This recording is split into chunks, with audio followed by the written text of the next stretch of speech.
Θέλω να σας μιλήσω για δύο από τις μεγαλύτερες ψευδαισθήσεις του κόσμου. Το χρόνο και το χρήμα.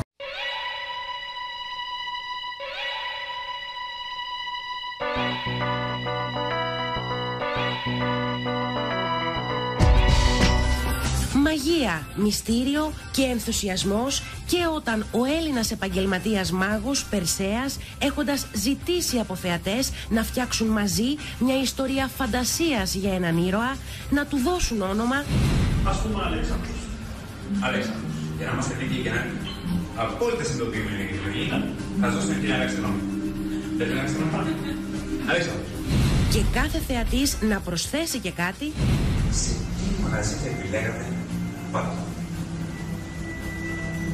Σε ένα σκοπολείο. Σε ένα σκοπολείο. Αμέσως μετά τους αποκαλύπτει σημειώσεις που έγραψε νωρίτερα, διαβάζοντας τη σκέψη τους για την ιστορία που εκείνοι θα έφτιαχναν πριν ακόμα τη φτιάξουν. Φαντάστηκα πως βγαίνω από το σπίτι μου, πηγαίνω για ψώνι. Τρελό, Αποφασίζω να πάω στο δισκοπολείο και περιέργως να πάρω ένα CD. Δεν είμαι μόνος όμως. Ποτέ δεν ψωνίζω μόνος. Έχω μαζί μου τον Αλέξανδρο και παρέα.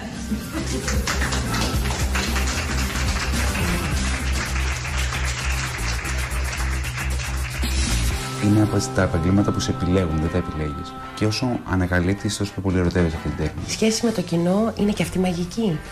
Για έναν μάγο έχει μεγάλη σημασία. Είναι το πιο σημαντικό από όλα. Είναι το πιο σημαντικό. Αυτή τη στιγμή της μαγείας που λέει και ο Πολ Χάρις, όταν ερχόμαστε σε αυτόν τον κόσμο, είμαστε κενοί. Δεν ξέρουμε τι είναι καλό, τι είναι κακό, τι είναι αστείο, τι είναι μη αστείο, τι είναι οτιδήποτε.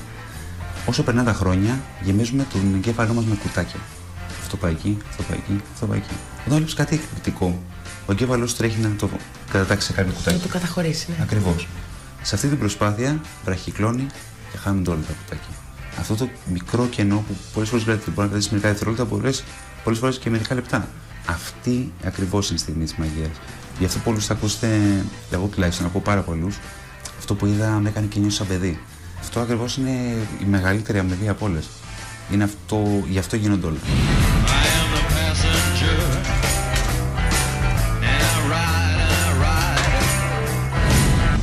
Για τη δημιουργία μαγικών στιγμών για το κοινό και από τον Περσέα Αρκομάνη. Από τους λίγους φιλόσοφους της μαγικής τέχνης με πλήρη έρευνα που συγκέντρωσε πρόσφατα σε βιβλίο και μεγάλη αγάπη για όλες τις τέχνες, τη ζωγραφική, τη μουσική, αλλά κυρίως για τη μαγεία και τη δύναμή της εδώ και αιώνες. Υπήρχε ο Ζαν Λουτζίν Ρομπέρ Κουντάν, αυτός που θεωρείται ο πατέρας της μοντέρνας μαγείας, το 1856 σταμάτησε ένα ολόκληρο πόλεμο απλά κάνοντας μαγικά. Τους έκρυψε την προσοχή, τους έπεισε για κάτι άλλο, πώς το έκανε αυτό? Τους έκανε ένα από τα πιο κλασικά μαγικά της μαγείας. Το ένα είναι αυτό που το πιάσιμο της σφαίρας με το στόμα που λένε. Δηλαδή? Όπου σε πυροβολάνε και πιάνεις τη σφαίρα με το στόμα. Και τρελαίνεται ο άλλος. Και τρελαίνεται. Και αντίστοιχα ήταν και ένα άλλο κόλπο δικό του, το οποίο ήταν το ελαφρύ μπαούλο, όπου ήταν ένα μικρό μπαουλάκι, το έβαζε κάτω, το σήκωνε κάποιος και με τη δικιά του θέληση δεν μπορούσε να το σηκώσει πια. Οπότε τους έπεισε ότι εντός εισαγωγικών τους μπορούσε να τους αφαιρέσει τη δύναμή τους, οπότε κάθεστε καλά. Και αυτό πραγματικά σταμάτησε ένα πόλεμο. Αν δεν γνωρίζεις την ανθρώπινη ψυχολογία, το πώς λειτουργεί ο εγκέφαλος, πώς λειτουργεί η προσοχή, πώς θα χρησιμοποιήσεις την υποβολή για να κάνεις τους ανθρώπους να κάνουν τις επιλογές που εσύ θέλεις, για παράδειγμα. Να τον υποβάλεις, να το πετύχει, να πιστέψει ότι δεν μπορεί να το σηκώσει, πώς γίνεται? Το καλό με εμάς τους μάγους είναι ότι υπάρχουν πολλές μέθοδοι για πολλά εφέ. Προφανώς μπορείς να τον υποβάλεις στον θεατή να κάνεις ό,τι θέλει. Δεν είναι όμως τόσο απλό όσο ακούγεται.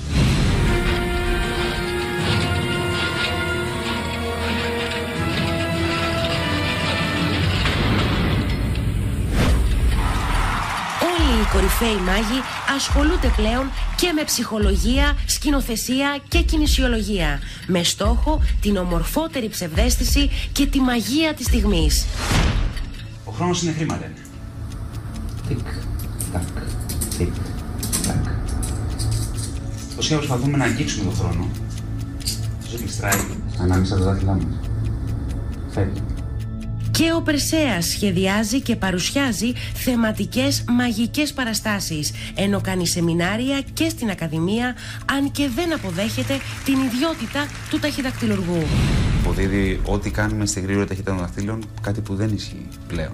Και είναι άδικο, πιστεύω. Εγώ χρησιμοποιώ τη μαγεία πιο πολύ αντικατοπτρίζοντας το συναίσθημα που αφήνεις στο θεατή σου. Και να νιώσει, να δει και να λάβει αυτό ακριβώς που θέλεις εσύ. Εδώ μέσα είναι το δωμάτιό σας, το δωμάτιο που κάνετε την πρόβα, που κάνετε τη συγκέντρωση. Είναι το magic room, έτσι όπως το λέμε.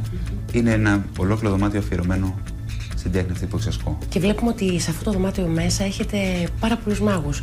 Σύγχρονους, παλαιότερους, πιο γνωστούς για μας ή πιο σημαντικούς για εσάς. Έχετε και κάποιον στο γραφείο, σε φωτογραφία συγκεκριμένη που σας κοιτάει. Είναι για κάποιο λόγο εκεί? Ναι, ονομαζόταν Dai Vernon. Και ήταν εμείς στο χώρο τον ονομάζαμε ο καθηγητής. Μου δημιουργεί αυτό το συναίσθημα ότι τι θα σου λέει αν ήταν εδώ. Το έκανες καλά όντως ή απλά προσπαθείς να κοροϊδέψεις και εσύ είναι αυτός. Είναι μια έμπνευση. Ακριβώς. Μαγεία. Η μαγεία παραδόξως, κανείς δεν το περίμενε, αλλά έχει έως και θεραπευτικές εφαρμογές. Θεραπευτικές? Ναι. Όπως? Όπως η συνεργασία εργοθεραπευτών με μάγων. Για παράδειγμα, η γυναίκα μου είναι εργοθεραπεύτρια. Παρατηρώντας εμένα να δουλεύω κάποιο συγκεκριμένο εφέ, παρατήρησε κινήσεις που ήθελε οι ασθενείς της να πετύχουν. Το έψαξα και ανακάλυψα ότι ήμασταν περίπου 31 χρόνια αργοπορημένοι στην ιδέα. Γιατί το 1981 ο David Copperfield δημιούργησε το Project Magic. Που είναι αυτό ακριβώς. Ένα παράδειγμα μπορείτε να μας δώσετε? Με ένα μικρό κομμάτι σκηνή μπορείς να καταφέρεις να δεις κόμπο με το ένα χέρι. Διαχωρισμός, φρενισμός, διαχωρισμός πάλι για να δώσεις σκηνή. Γιατί δουλεύουν όλα τα δάχτυλα. Ακριβώς. Και όλο μαζί σου δίνει ένα κίνητρο γιατί κάθε ένας θέλει να κάνει κάτι που δεν μπορεί να το κάνουν οι υπόλοιποι. Και για εσάς που ασχολείστε τόσα πολλά χρόνια με το χώρο της μαγείας, τι σημαίνει όλη αυτή η νέα εφαρμογή που βλέπουμε και σε άλλους χώρους? Κάτι τέτοιο μόνο περήφανο θα μπορούσε να κάνει να νιώσω.